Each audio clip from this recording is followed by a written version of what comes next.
오늘은 삶의 변화를 일으키라 라는 제목으로 함께 하나님의 말씀을 나눠보도록 하겠습니다. 함께 따라하시겠습니다. 삶의 변화를 일으키라. 삶의 변화를 일으키라. 삶의 변화를 일으키라. 삶의 변화를 일으키라. 출애굽기 14번째 시간입니다.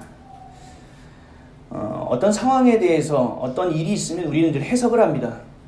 일은 어떻게 된 것인지, 어디로 왔던 일인지, 왜 이런 일이 일어나는지에 대해서 생각하게 됩니다. 근데 이 생각은 늘 자신의 입장에서 하게 됩니다. 다른 사람의 입장을 대변할 때도 마찬가지입니다. 내 입장을 생각해야만이 다른 사람의 입장도 생각할 수 있게 되어집니다.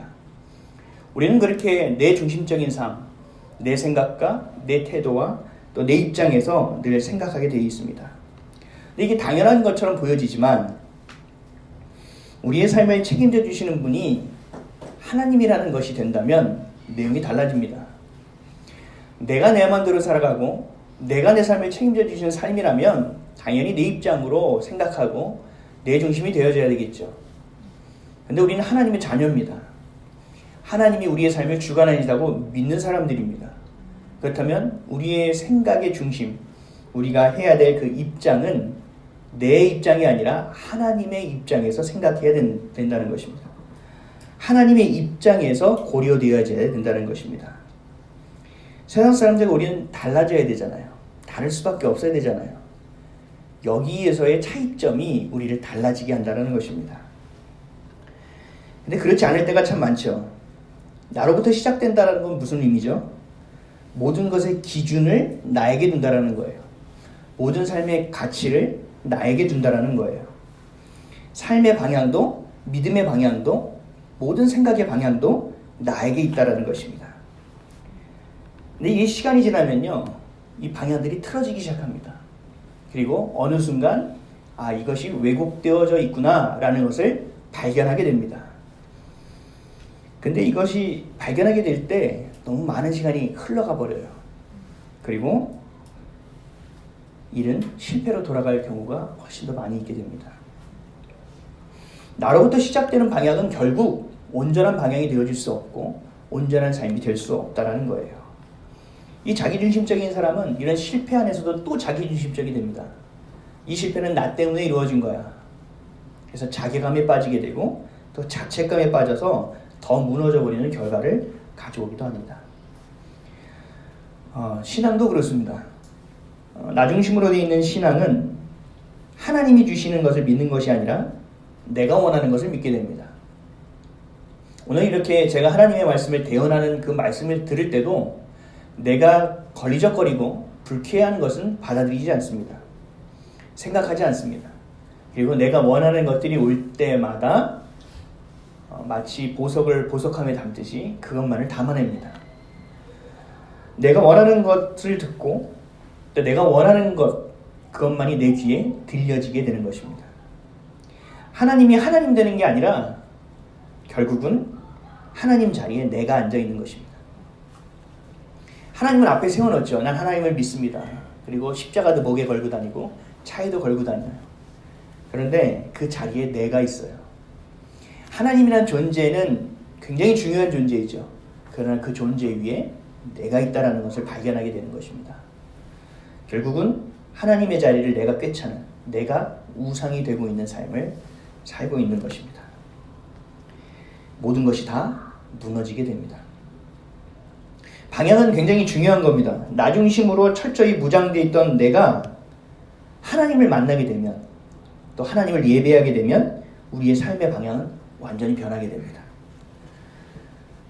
예배는요, 여러분들이 그냥 주일이 됐으니까 나와야지, 주일날 안 나오면 좀 껄쩍지근하더라고, 괜히 안 좋은 일이 있더라 라고 생각해서 나오는 것이 아니라 우리가 하나님께 온전하게 예배를 드리면 내 삶의 방향이 바뀌어지는 거예요. 우린 그것을 기대해야 되는 거예요. 이번 주 살았던 이 일주일처럼 살아가는 것이 아니라 다시 새롭게 되기를 원한다. 근데 그 새롭게 되는 것은 내 의지와 내 수고로 되는 것이 아니라 주님만이 행할 수 있기 때문에 내가 다시 한번 새롭게 됨을 주님 앞으로 향하여 나아가고 고백할 때 주님이 나를 만져달라고, 주님이 나를 터치해달라고, 주님이 나를 붙들어달라고 기도해야지. 주님만이 나의 삶의 방향이 되시고 내 중심이 되는 것을 내가 경험해야지. 라고 기대하며 나와야 되는 것이 바로 예배가 되는 것입니다. 사랑하는 성도 여러분, 그런 기대를 가지고 나오셨습니까? 아니면 나 너무 힘든데 좀 위로 좀 해주세요 가지고 나오셨습니까? 그 마음, 위로만 받으려는 마음도 결국은 중심이 어디에 있습니까? 나에게 있는 것입니다. 내가 하나님을 찬양할 때, 내가 하나님을 기뻐할 때 그 기쁨이 나에게로 오는 거예요. 이 놀라운 공식을 여러분들이 경험해 봐야 되고 맛보아야 된다는 것입니다.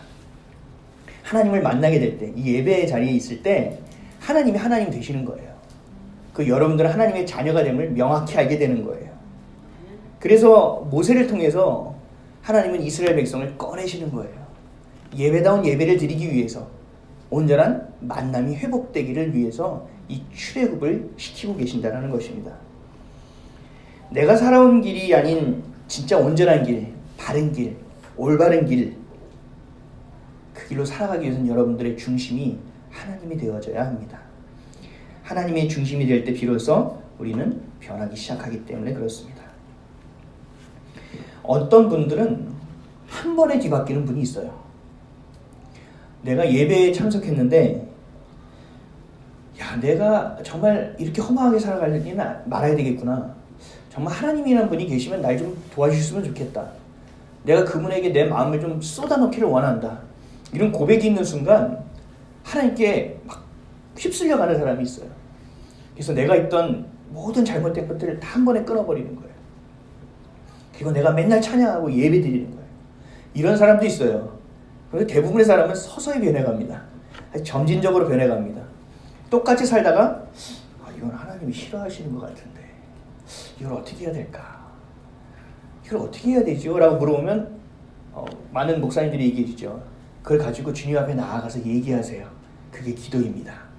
그래서 그런 관계들이 만들어지고 그 관계 안에서 하나님의 살아계심을 내가 체험하고 내가 경험하게 될 때 그 신뢰의 폭이 점점 넓어지고 깊어지고 쌓여져 간다는 거죠.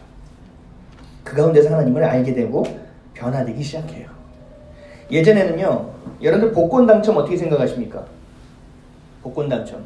부끄럽지만 저도 복권을 많이 사왔습니다. 예전에 주택 복권 기억하세요? 주택은행 있을 때 저희 집이 망했을 때 저는 일주일에 희망이 그거 하나를 사는 것입니다. 그거 하나서 꼭 붙잡고 맨날 주머니에 넣고 다니는 거예요. 제발 하나님이 계시다면 요 번호 몇 개 되지 않는 거 좀 맞춰주십시오. 그래서 일으켜 주셔서 하나님이 계시다는 걸 보여주세요. 라고 그렇게 기도해가고 다녔던 것이 한 20년 전의 일이에요. 여러분들 복권 당첨된 사람 어떻게 보세요? 미국에서 뭐 슈퍼 복권이라서 뭐 1,000억 원도 당첨이 되더라고요. 배 아프십니까? 우리가 예수님 안에서 변화된 사람, 예수님 중심이 된 사람은요, 복권 당첨된 것을 예전에는 부러웠지만 이제는 내가 있어야 할 곳에 있다는 것만으로도 감사하게 됩니다. 할 일이 있고 할 수 있는 것 자체가 있다는 그 건강에 대해서 감사하게 되는 거예요. 금수저를 물고 태어난 사람들은 어떻게 생각하세요? 요즘 적폐를 없앤다고 해서 막 휘찍고 다니니까 마음이 막 편안해지십니까? 아니면 이제 막 장이 꼬였던 게 아주 편안해지십니까? 꼴 잘됐다 이놈들아 이런 생각을 가지고 계십니까? 금수저를 태어난 사람들을 많은 이들이 부러워해요. 특히 요즘 젊은이들이 부러워해요. 근데 우리는 어떻게 합니까? 수저 자체가 있다는 것만으로도 감사하게 생각하게 되는 거예요. 이렇게 변화된다라는 것입니다. 우리 불로소득이라고 그러죠. 요즘 아이들 꿈 1번이 뭐죠? 건물주죠. 건물주예요. 왜요? 아무 일 안 하고 월세 타박타박 들어오니까. 그리고 관리인 한 명 둬서 잘 관리하면 되니까. 그래서 그 돈을 가지고 뭐예요? 내가 하고 싶은 일을 마음껏 할 수 있으니까. 근데 시대가 또 바뀌고 있어요. 보니까 공실들이 굉장히 많아지기 시작합니다. 이제 아마 그 꿈도 바뀌게 될 것 같아요. 많은 사람들이 불로소득을 가지고 있을 때 건물주라고 할 때 우리는 배 아프죠. 좋겠다. 나도 저렇게 살았으면. 근데요, 예수님 안에 있는 사람, 중심이 바뀐 사람은요, 충분하지 않아도요, 내 것을 남에게 나누게 되는 사람으로 변화되기 시작합니다. 삶의 방향이 바뀌면요, 삶의 모습이 바뀌어지는 거예요. 예전에는 복권 당첨집을 보면서 1등 명당 이것만 보다가 이제 그걸 보는 게 아니에요. 지나가는 사람들의 눈빛을 보는 거예요. 옛날에는 지나가는 여인들의 몸매를 봤는데 이제는 그들의 눈빛을 보게 되는 거예요. 많은 사람들이 가지고 다니는 신상백, 저거 리미트, 저거 에디션인데 막 이렇게 생각하는 것이 아니라 내가 살아있다는 것에 대해서 감사하게 되는 거예요. 이것이 변화예요.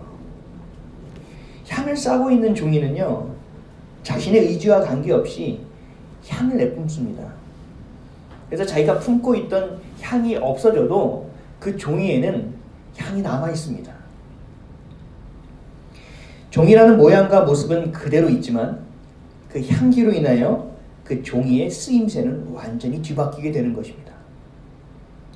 내가 금수저냐, 내가 금그릇이냐, 내가 정말 깨지기 쉬운 질그릇이냐, 이것이 중요한 것이 아니라 내가 정말 그 그릇으로서의 쓰임을 받고 있느냐, 이것이 중요하다는 거예요.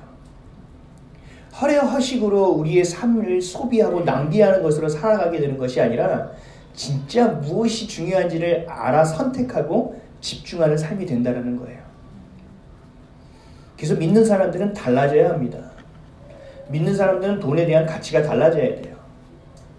제가 어떤 결혼식 가서 이 사람 저 사람 얘기하면서 돈 번 얘기들을 많이 하더라고요. 뭐 땅 뭐 어쩌고. 그래서 저희 아들이 저한테 물어보더라고요. 우리도 좀 돈이 있어야 되지 않겠느냐. 아주 정확합니다.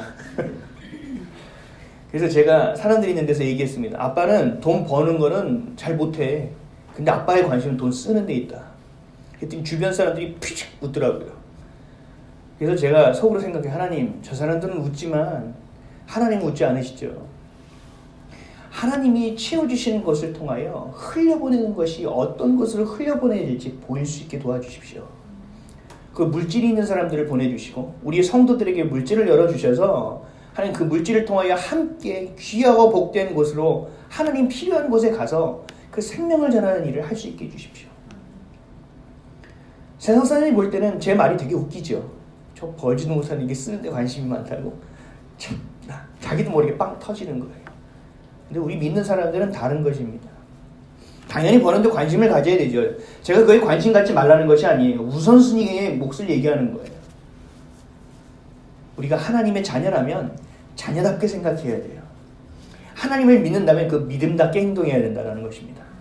내게 주어진 것을 보지 못하고 내게 없는 것을 보는다는 것은 내 영적인 삶 자체가 피폐해 있다는 결과입니다. 그것을 점검해야 돼요. 그래서 점검하고 자책하고 어려워하는 것이 아니라 주님을 향하여 나아가서 무릎 꿇어야 되는 것이 우리의 신앙이 되어야 된다는 것입니다. 소유가 아닌 소망을 향하십시오. 그 편안이 아니고 평안함을 향하십시오.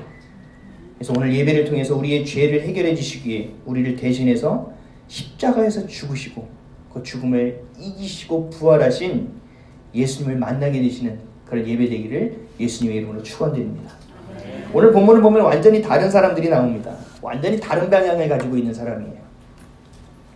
첫째는 하나님의 명령을 받고 이스라엘 민족을 해방시키기 위해서 애굽으로 들어온 모세입니다. 애굽 쪽을 보고는 내가 절대 오줌도 안 쌀 거야 라고 생각했던 이 모세가 하나님 주신 사명을 붙잡고 애굽으로 다시 들어오는 거예요. 내 방향이 아니라 누구의 방향이에요? 하나님의 방향을 따라 걷는 모세예요.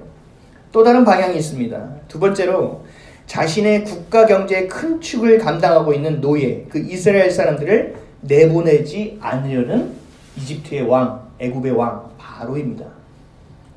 바로는 금수저를 물고 태어났죠. 그래서 그 땅을 다스려야 되죠. 그래서 그 방향이 어디에 있어요? 이 나라를 다스리고 내가 그 자리를 누려야 되는 것에 그 방향이 있다는 거예요. 세상 사람들도 이 두 가지 방향으로 살아갈 거예요. 그런데 오늘 말씀을 통해서 좀 분별하셔야 돼요. 나는 어떤 방향을 향하고 나아가고 있는가. 내가 정말 입술로는 하나님을 향하고 나아간다고 있는데 진짜 내 모습은 모세인가 아니면 바로와 같은 모습인가.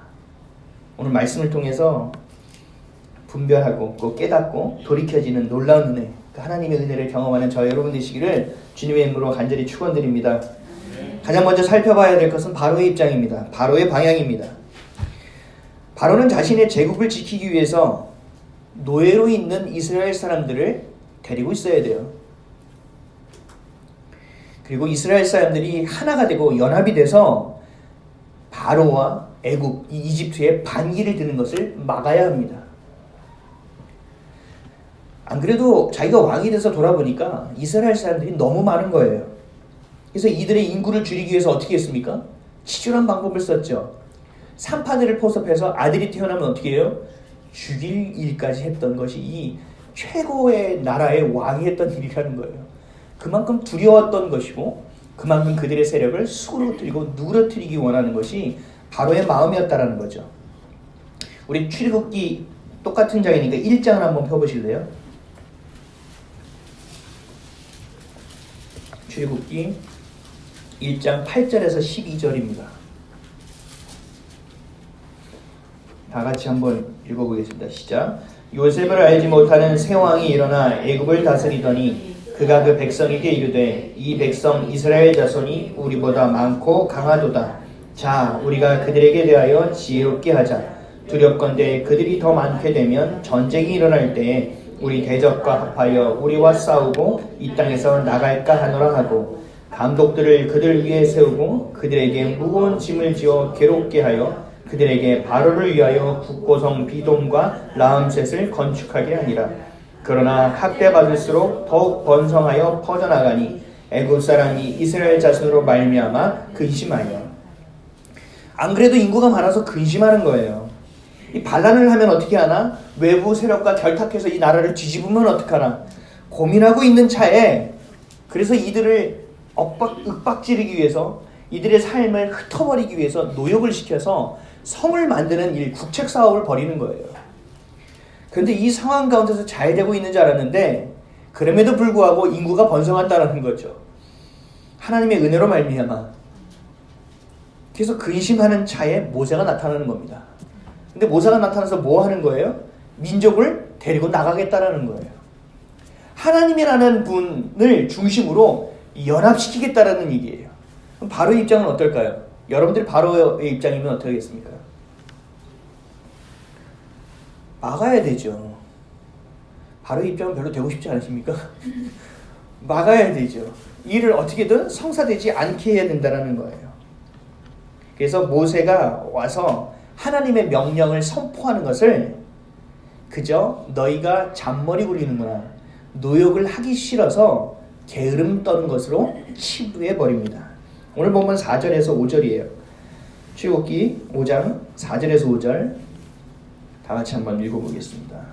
시작. 애굽 왕이 그들에게 이르되 모세와 아론아 너희가 어찌하여 백성의 노역을 쉬게 하려느냐? 가서 너희의 노역이나 하라.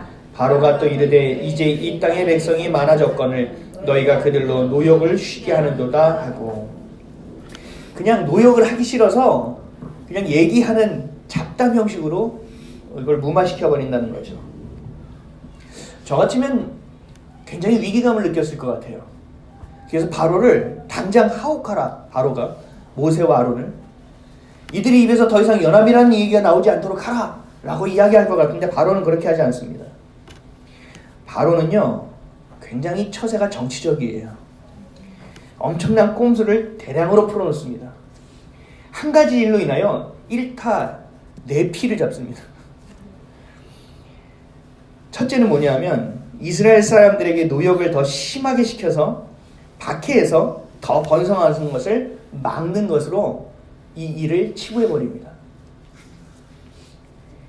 출애굽기 1장 7절에서 8절에 이스라엘 자손이 생육하고 불어나 번성하고 매우 강하여 온 땅이 가득하게 되었더라. 요셉을 알지 못하는 새 왕이 일어나 애굽을 다스리더니. 요셉을 알지 못하는 왕이 일어나서 이들이 번성함에 됨이 우리가 함께 살아가는 민족이 아니라 노예고 우리를 힘들게 하고 어렵게 하는 사람이라는 것에 대한 인식이에요. 그래서 잘됐다 싶은 거죠. 아, 니네 어차피 노역을 시켰는데 니네 꼼수를 부리니 더 노역해. 이게 첫 번째예요. 둘째는 일을 더 많이 시켜서 경제 활동을 많이 하게 해서 경제적 이득을 취하는 거예요. 국채 사업을 더 완전히 이루어가는 거예요. 그래서 이들을 착취해서 이들의 노예의 신분을 더 공고히 하는 거예요. 이게 두 번째예요. 세 번째는 야 니네 내가 요 정도 좀 하려고 했는데 모세와 아론이 괜히 와서 하는 얘기를 꺼내더라. 야 나는 내가 너희들을 하는 게 아니라 얘네 때문에 너희가 이러한 노역을 하는 거야. 그래서 바로가 원망의 대상이 되는 것이 아니라 모세와 아론만이 원망의 대상이 되게끔 해버립니다. 오늘 보면 6절에서 8절이에요. 다 같이 읽겠습니다. 시작. 바로가 그날에 백성의 감독들과 기록원들에게 명령하여 이르되 너희는 백성에게 다시는 벽돌에 쓸 집을 전과 같이 주지 말고 그들이 가서 스스로 집을 짓게 하라. 또 그들이 전에 만든 벽돌 수요대로 그들에게 만들게 하고 감하지 말라. 그들이 게으름으로 소리질러 이르기를 우리가 가서 우리 하나님께 제사를 드리자 하나니. 집은요, 벽돌을 만들 때 반드시 필요한 거예요. 요즘은 많이 섞어서 만들지만 예전에 이 집을 안 넣으면요, 벽돌이 나중에 마르면 갈라진다고 합니다. 근데 그 집을 넣으면 그 성분이 강하게 해주는 성분이 있대요. 그러니까 벽돌에 집을 안 넣을 수가 없는 거예요. 그러니까 그 집을 안 주고 벽돌을 만들라는 거죠. 그럼 어떻게 해야 돼요? 가서 만들어내야 될 거 아니에요. 일이 몇 배가 되는 거예요. 노역을 더 어렵게 만들어내는 거예요. 자신들이 가지고 있는 집을 소비하지 않고 다시 만들어내는 일을 하게 되는 거죠. 넷째는 뭐죠? 이스라엘을 주관하는 능력은 하나님께 있는 것이 아니라 바로인 자신에게 있다는 것을 보여주는 거예요. 야, 너희 하나님이라고? 여호와라고? 야, 내가 너희에게 노역을 시키면 시키는 거야 라고 자신의 능력을 보여주고 복종하게 만드는 겁니다. 오늘 9절입니다. 시작. 그 사람들의 노동을 무겁게 함으로 수고롭게 하여 그들로 거짓말을 듣지 않게 하라.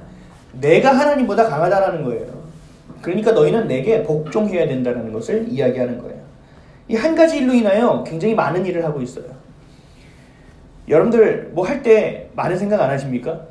그냥 이거 해주면 되는데 이걸 해주면 이렇게 생각하겠지, 저렇게 생각하겠지, 이런 것이 되겠지, 저렇게 되겠지. 혹시 많은 생각하고 살지 않으십니까? 저는 예수님을 믿고 굉장히 편안해졌어요. 예전에 수를 생각해야 되고 처세를 생각해야 되는데 이제는 그렇게 하지 않아요. 이제는 하나님께 맡기고요. 그것이 하나님이 옳다고 생각하면 해요. 그리고 이것을 하나님이 선을 행하라고 해요. 그리고 좋은 일도 멈추라면 멈춰요. 근데 그 가운데서 어떤 일이 일어나냐면 하나님이 그 사람들을 통하여 제가 굉장히 지혜로운 자처럼 보여지게 만드시더라고요. 어디 가서 이야기를 2개, 3개를 해서 내 자리를 곤고히 해야 되는데 한마디만 던지거든요. 하지 않고 싶은데 하겠습니다 라고 얘기해요. 그러면 얘가 왜 하기 싫은데 할까? 걔네 머리를 막 굴리기 시작해요. 그래서 저를 무게감 있게 만드시더라고요. 하나님, 우리가요 높아지려고 하면 낮아져요. 그런데 낮아지려고 하면 누가 우리를 높이시는지 아세요? 하나님이 우리를 높이세요. 집에서 자녀들에게 얘기해도 잘 말을 안 듣죠. 남편이 아내가 남편에게 얘기해도 잘 말을 안 듣죠.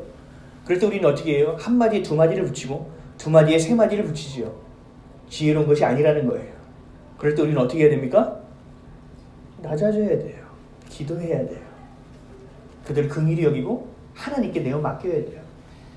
하나님이 움직이시지 않으면 불가능한 일이기 때문에 그렇습니다. 그것을 빨리 하는 것이 지혜예요. 그리고 주님께 맡기는 것이 지혜라는 것입니다. 이스라엘 사람들의 삶의 방향이 자신들에게 머물러 있다가 이제 하나님께로 향하게 되는 그 예배, 그 만남의 장소로 나가게 될 때 이러한 일들이 생겨요. 무언가 극적인 변화 앞에 우리를 늘 포기시키고 낙심시키고 낙담되게 있는 일들이 벌어진다는 거예요. 한번 생각해 보세요. 아유, 이제 좀 기도 좀 해야지 라고 생각하면 몸이 피곤한 일이 갑자기 생깁니다. 그렇죠? 아유, 이제 좀 기도 좀 해야지 그러면 갑자기 바쁜 일들이 생겨요. 아, 이제 좀 내가 정말 신앙을 좀 온전히 가져봐야겠다, 좀 하나님을 제대로 믿어봐야지 하면 회사에서 일을 더 시켜요. 그리고 요것만 하면 승진할 수 있고 요것만 하면 매출이 더 오를 수 있는 세상 눈으로 볼 때 기회라는 것이 다가와요. 준비되면 기도회에 참석해야지. 시간 나면 좀 성경 공부할게요. 여러분, 아무리 기다려도 이런 날은 절대 오지 않습니다. 절대로 오지 않습니다. 인생이라는 것이 늘 그래요. 내가 요만큼만 하고 요거 해야지 그게 됩니까? 안 돼요. 인생의 변수라는 것이 늘 오기 때문에 그래요. 더 승진하면 가정에 충실해야지 내가 요거까지만 벌고 좀 여유롭게 살아야지, 그런 날은 절대 오지 않아요. 그 생각일 때 여러분들 지금 당장 해야 되는 거예요. 그럴 때 여러분들은 기회를 잃어버리는 거예요. 지금 당장 하지 않으면 할 수 없는 일이에요. 시편 34편 8절에 너희는 여호와의 선하심을 맛보아할지어다. 그에게 피하는 자는 복이 있도다. 나중에 맛봐야지. 맛있겠다. 메모장에서 그 맛집을 꼭 가봐야지. 지금 당장 내가 그곳에 가서 맛보지 않으면, 내가 당장 다음 주 목요일에 이 시간에 가야지라고 내가 스케줄에 적어놓지 않으면 할 수 없다라는 거예요. 그래놓고 1년 2년 지나서 뒤집어 보다가 내가 왜 여긴 안 갔지? 잘 보이는 데다가 해야지. 냉장고 옆에 붙여놔 보십시오. 그게 되나? 안 된다라는 거예요. 지금 1월달이 거의 다 지나가고 있습니다. 1월의 목표 어떻게 되셨어요? 2019년 목표 가져가고 계세요? 그게 뭐였지? 잠깐 집에 가서 봐야지. 생각하고 계시지 않습니까? 여러분에게 있어서 하나님이라는 분은 어떤 분입니까?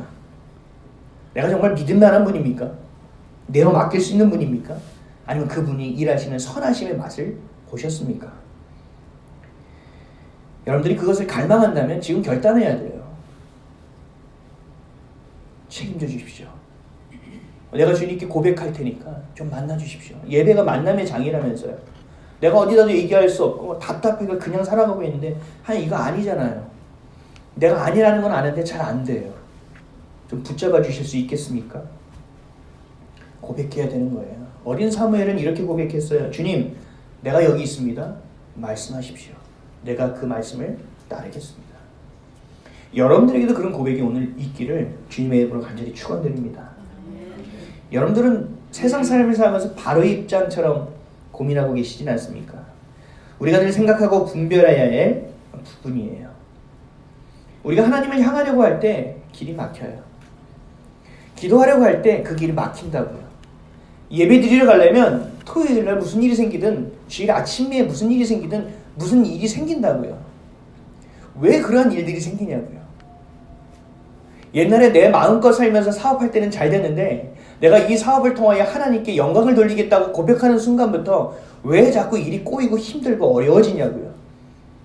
가족만이라도 날 좀 도와줬으면 좋겠고, 가족만이라도 으쌰으쌰해서 함께 기도했으면 좋겠는데 왜 그것조차 안 되게 하시냐고요. 라고 왜 원망하며 나가게 되냐.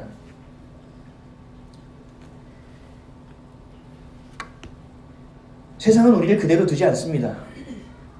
이간질하게 하고, 원망하게 하고, 불평하게 하고, 포기하게 합니다.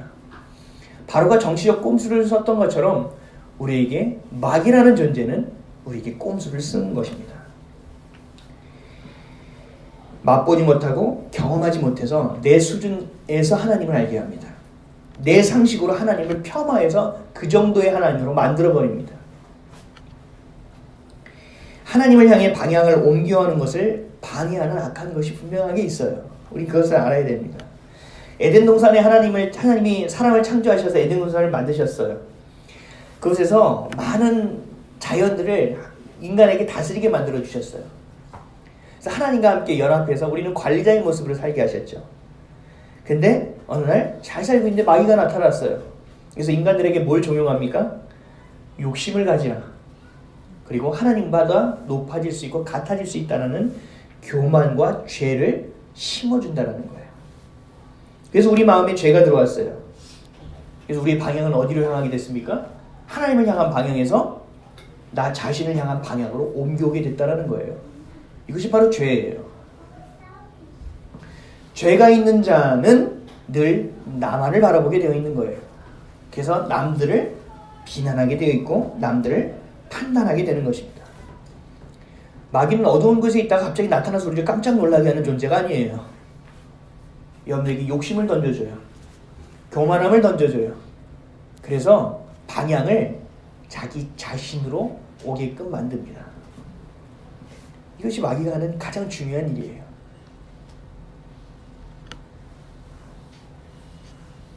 그래서 우리는 사람들이 이런 얘기를 하면 마귀를 두려워해요. 근데 우리는 그것을 두려워해서는 안 돼요. 우리가 봐야 될 건 뭐예요? 우리를 방해하는 것을 바라보는 것이 아니죠. 우리가 바라볼 때 시선은 가고자 하는 곳을 바라봐야 돼요. 베드로가 예수님이 무리를 걸어오자 베드로가 얘기했어요. 주여, 나로 하여금 이 무리를 걷게 하소서. 그래서 예수님이 오라. 그래서 잡아줬더니 무리를 걷는 거예요. 와, 이런 황당한 일이? 근데 어떻게 됐어요? 다들 제자들은 보고 얘기했죠. 나도 얘기할 걸. 걷네, 대단하다 라고 얘기했죠. 근데 베드로가 갑자기 물에 쑥 빠지네요. 왜요? 옆에 있던 파도를 봤으니까요. 예수님만 믿던 시선이 환경으로 보아질 때 우리는 무너지게 돼 있다고요. 눈으로 인하여 여러분들 얼마나 많은 죄를 짓습니까? 눈으로 하나님이 예수님 이 자리에서 자, 야 봐봐, 이 못자국에 한 손 넣어봐. 그러면 다 믿을 거예요. 근데 우리는 어떻게 되죠? 믿을 수 없는 것만 많아요. 그것만이 진리인 것처럼 과학은 얘기하고 기술은 얘기하고 정보들은 얘기하고 있어요. 우리가 봐야 될 것은요, 환경이 아니에요. 나를 힘들게 하고 어렵게 하는 사람이 아니에요. 자신의 자녀, 자신의 백성을 절대 포기하지 않으시는 우리 아버지 되시는 하나님이에요. 그분을 볼 때 우리는 넘어지지 않아요. 그분을 볼 때 우리는 걸어갈 수 있다고요. 그것이 우리의 삶의 소망이고 힘과 능력과 삶의 동기라고요. 바로를 바라보는 것이 아니라, 누역을 바라보는 것이 아니라 하나님이 하시는 말씀을 바라봐야 한다는 것입니다. 내 감정이 오늘은 기분이 너무 좋아요. 하나님이 나와 함께 하시는 것 같아요. 오늘은 일어나자마자 허리가 너무 아프고 다리도 아프고 날씨도 안 좋고 하나님이 안 계시는 것 같아요. 난 멀어지는 것 같아요. 그런 거 경험해 보셨습니까? 이게 바로 내 중심의 입장이에요. 하나님은요, 어제나 오늘이나 영원토록 동일하세요. 내가 기분이 좋지 않아도 하나님 나와 함께 하세요. 내가 멀리 있는 것 같아도 하나님 내게 가까이 계세요. 내 감정과 기분과 환경에 내 눈으로 확인하는 것이 아니라 주님이 주신 약속으로 우리는 확인하는 겁니다. 이것을 믿음의 눈이라고 하는 거예요. 믿음의 눈으로 바라봐야 합니다. 하나님은 늘 우리와 함께 하시고 우리를 자녀 삼아주시고 우리의 기도를 신실하게 듣고 계신 하나님이라는 것을 기억하셔야 됩니다. 그것이 팩트예요. 그것은 절대 변함이 없는 일입니다. 노력 없는 결과가 있습니까? 그랬으면 좋겠다 생각하십니까? 고통 없는 열매도 없습니다. 밥을 하지 않고 밥을 먹을 수 있습니까? 일하지 않고 돈을 벌 수 있으십니까? 많은 사람들이 그걸 꿈꾸죠. 신앙도 마찬가지예요. 방향이 옳다고 여긴다면, 하나님을 믿기로 했다면 십자가의 고난에 참여해야죠. 그 고난이 없으면 우리에게 영광이 없는 거예요. 많은 성도들이 십자가를 바라보면서 막 아파해요. 예수님이 나를 위해서 죽으셨구나. 그래서 빨리 잊어버려요. 그리고 예수님이 부활하셨음을 기억해요. 영광되게 부활한 걸 생각해야지 죽음을 자꾸 묵상해서는 안 돼. 하나님이 우리를 위하여 이 땅에 오셨고 정말 3일 만에 부활하셨구나. 부활하는 삶을 살아야지. 자고 일어나면서 오늘도 부활했다. 오늘 부활한 새로운 삶이야. 이전 것은 지나갔으니 보라 새 것이 되었다. 새 것이 되었나? 라고 하는 것이 아니라고요. 죽음을 먼저 경험해야 부활이 있는 거예요. 수고 없는 열매는 없잖아요. 밥을 해야 밥을 먹잖아요. 십자가 없이 부활은 없다고요. 우리의 신앙이 힘들고 어려운 길같이 여겨져도 그 길을 걷다 보면 어느 날 주님이 우리와 함께 걸어주고 또 어느 날 보면 주님이 우리를 업고 계시는 거예요. 그것이 바로 부활함을 경험하는 거예요. 신앙을 가졌는데 조금 어렵다고 낙심하고 절망하면 안 돼요. 주님을 봐야 돼요. 환경을 봐서는 안 된다는 거예요. 시편 126편 5절에서 6절에 눈물을 흘리며 씨를 뿌리는 자는 기쁨으로 거두리로다. 울며 씨를 뿌리러 나가는 자는 반드시 기쁨으로 그 곡식단을 가지고 돌아오리이다. 하나님 우리에게 주신 약속이라는 거예요. 여러분 어제 걸으셨죠? 그제 걸으셨죠? 그 걸음의 간격을 보고 이야 나 진짜 많이 걸었다고 생각하시는 분 계세요? 잘 느껴지지 않아요. 근데 어느 날 돌아보면 이만큼 걸어왔구나 라고 느껴지는 거예요. 고린도전서 15장 58절에 우리에게 늘 약속해 주신 말씀이 있어요. 너희 수고가 헛된 것처럼 보여지고 여겨지고 아무것도 아닌 것 같지.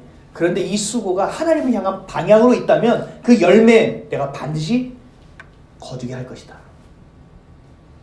눈물로 씨를 뿌려야 된다. 그 과정은 반드시 있어야 된다. 그러나 네가 돌아갈 때는 내가 반드시 그 단을 들고 거두고 돌아오게 해주겠다. 이것이 하나님이 우리에게 주신 약속이라는 것입니다. 하나님은 하나뿐인 아들을 우리에게 보내주셨어요. 하나뿐인 아들을 우리에게 보내줘서 우리의 죄의 대가를 대신 치러주셨다고요. 그래서 십자가에서 죽으셨다고요. 그 고난과 멸시와 천대와 어려움들을 다 겪었다고요. 그 하나님이 우리를 위해서 못하실 것이 무엇이 있습니까? 그 아들을 다시 살리셨다고요. 이 땅에서 하나님이 제한받으실 일이 무엇이 있습니까? 우리가 예수님을 바라볼 때 그것을 바라봐야 돼요. 기쁨이라는 것을 예를 들면 굉장히 쉽게 할 수 있어요. 기쁨, 그럼 뭘 생각하십니까? 내가 좀 기뻐지는 거. 내가 정말 원하는 것을 먹을 때 아이 기뻐. 내가 원하는 것을 갖게 될 때 아이 기뻐. 라고 생각하잖아요. 나중심적인 생각을 하게 되잖아요. 근데 한번 곰곰이 생각해 보세요. 내가 기쁠 때 나만 기쁘다고 다 기뻐지나?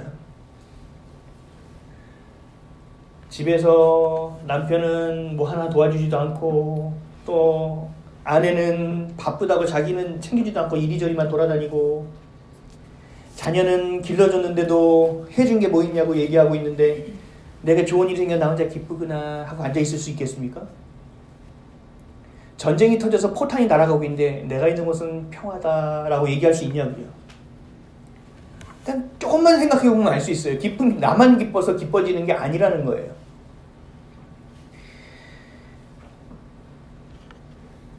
올림픽 금메달 딴 사람들 얼마 전에 평창올림픽 있었잖아요. 금메달 따면 왜 자꾸 울까요? 기뻐서 울죠. 이게 생시야. 정말 금메달이야. 내가 정말 내가 진짜 이제는 금메달 땄으니 매월 나라에서 얼마를 주지? 아싸. 내가 이걸 했으니까 청소기 광고에 나오겠지? 아싸. 1억 원 땄다. 그것 때문에 감격해서 웁니까?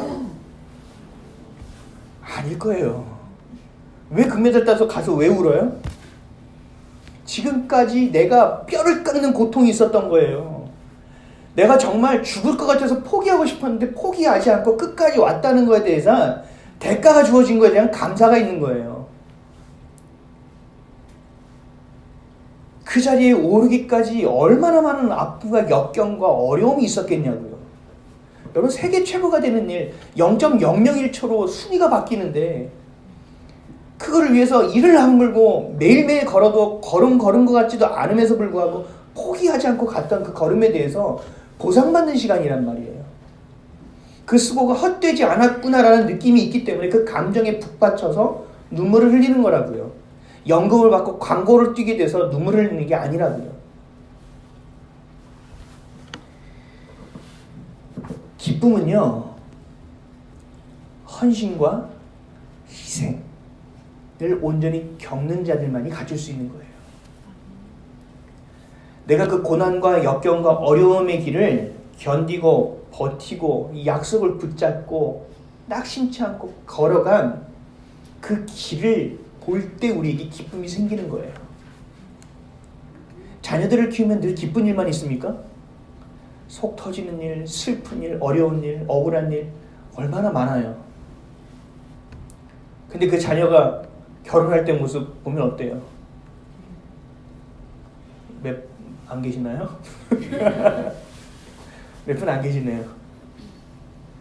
우는 이유는 거기 있어요. 내 딸을 내가 어떻게 키웠는데 네가 데려가, 못된 놈, 이러고 우는 게 아니라고요. 이 딸을 길렀던 그 시간들이 주마등처럼 필름처럼 싹 지나가는 거예요. 그게 너무 기쁜 거예요. 이 딸이 장성하여 가정을 이루는구나. 이 아들이 다 커서 그 모든 어려움을 이겨내고 장가가는구나. 그 기쁨이 있다라는 거예요. 나만이 누리는 것이 기쁨이 아니라 함께 누리는 것이 기쁨이라는 거예요. 우리가 예배도 그런 예배가 있어요. 우리 구약의 제사를 보면 화목제라고 합니다. 이 화목제는 어떻게 드리냐면요, 동물을 잡죠. 그래서 하나님께 예배를 드려요. 그래서 선별해서 주님께 각을 떠서 드리면 주님이 받으세요. 그리고 나서 제사장에게 그 분량을 넘깁니다. 오른쪽 넓적 다리와 뭐 몇 가지가 있어요. 그걸 제사장에게 줘야 될 몫을 줘요. 그리고 나머지는 어떻게 하느냐? 번제는 태워버리면 이것을 이웃과 다 나눠 먹습니다. 하나님도 기쁘시죠? 그리고 제사장도 기쁘죠? 그리고 나도 기쁘고 이웃도 기쁜 거예요. 이것이 화목제예요. 이것이 예배예요. 우리에게 말하는 예배예요. 그래서 우리가 늘 우리 교회는 없지만 싱크대가 없어서 교회를 가면 뭐예요? 예배 끝나고 밥 먹죠. 코이노니 하잖아요. 그게 그 개념이에요. 하나님께서 주신 것을 나누는 개념이라고요. 오늘은 국수야. 아유 밥이 땡기는데. 이런 게 아니라고요. 우리 교회는 밥도 안 줘. 그게 아니라고요. 내게 있는 것으로 함께 나누는 것이 예배예요. 먼저 첫 번째가 뭐예요? 하나님께. 두 번째는 우리 공동체와 함께 나누는 거예요. 하나님이 주신 기쁨을 맛보지 못하고 우리가 기쁨을 찾아가려고 하면 그 기쁨은 뭐로 변하냐면 쾌락으로 변합니다. 변질되는 거예요. 왜? 나만 누려야 되니까요. 담배를 피다가 대마초를 피게 되고 대마초를 피다가 또 마약을 하게 되고 하나씩 더 좋은 더 깊은 쾌락의 길로 빠져들어가는 거예요. 1,000원짜리 로또 한 장 샀다가 5장 사고 5장 샀다가 10장 사고 그러다가 2등이 당첨됐다고 뭐가 하나 현성하게 붙이면 눈이 돌아가는 거죠. 시리에 빠졌다가 다시 한 달 있다가 재개합니다. 말씀을 정리하겠습니다. 나에게서 되는 그 모든 생각과 방향이 하나님께로 옮겨져야 돼요. 내 삶의 중심이 하나님께로 중심이 옮겨져 와야 돼요. 그래야 여러분들의 보는 눈이 시선이 옮겨올 수 있습니다. 그래야 여러분들은 믿음을 가질 수 있습니다. 그래야 여러분들은 하나님을 하나님으로 경험할 수 있습니다. 그 출발점이 바로 예배예요. 그 예배를 통해서 하나님을 만남을 통하여 내 마음을 고백함을 통하여 주님이 내게 와주심을 통하여 우리가 변화되기 시작하는 거예요. 변화되어져야 합니다. 시편 34편 15절에 여호와의 눈은 의인을 향하시며 그의 귀는 그들의 부르짖음에 기울이시는도다. 하나님의 관심은 어디 있는지 아세요? 여러분에게 있어요. 하나님의 눈은요, 그래서 여러분들만 보고 있어요. 하나님의 귀는요, 여러분들의 입술만 바라보고 있어요.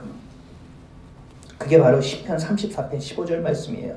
여호와의 눈은 의인을 향하시고 그의 귀는 그들의 부르짖음에 기울이시는도다.